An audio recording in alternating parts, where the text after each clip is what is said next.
Internet அப்படின்றது ஒரு அன்சேஃபான place.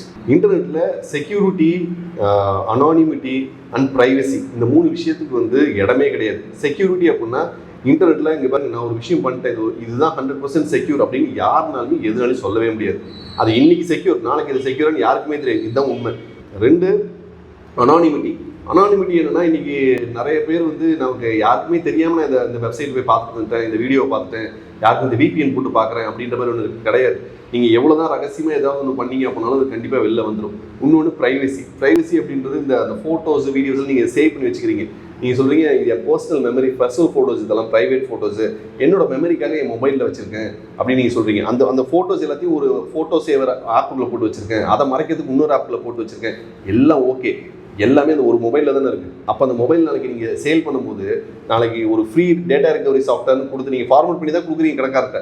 அவர் free data recovery சாஃப்ட்வேர்னு போட்டார்னா உள்ள சேவ் இருக்க எல்லா பிக்சர்ஸும் அவங்களுக்கு போயிடும்.